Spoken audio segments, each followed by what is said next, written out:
എമ്പുരാന്റെ ഭാഗമായിട്ട് E D വന്നെങ്കിലും അതിലെന്തൊക്കെയോ പ്രശ്നങ്ങൾ ഉള്ളതുകൊണ്ടാണ് ഇ ഡി വന്നത്.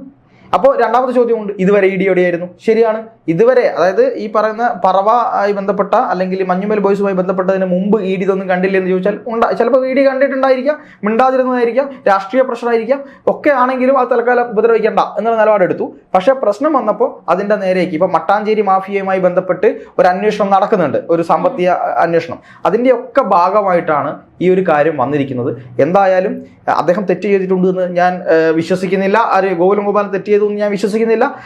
കാരണം എന്താണ്, അദ്ദേഹത്തെ അടുത്തറിയുന്നതുകൊണ്ട് തന്നെ ഏതെങ്കിലും തരത്തിലുള്ള ബുദ്ധിമുട്ടുണ്ടോ എന്ന് എനിക്കറിയില്ല. എന്തായാലും അത് ഈ പറയുന്ന പോലെ ഇ ഡിയുടെ അന്വേഷണത്തിൽ വ്യക്തമാകട്ടെ. പക്ഷെ രാഷ്ട്രീയപരമായിട്ടുള്ള വേട്ടയാടലിന്റെ ഒരു ഭാഗം കൂടെ ഇവിടെയുണ്ട്. തെറ്റ് ചെയ്തോ ഇല്ലയോ എന്ന് രണ്ടാമത്തത്, ആ വേട്ടയാടലിന്റെ ഭാഗം കൂടെ ഉണ്ട്.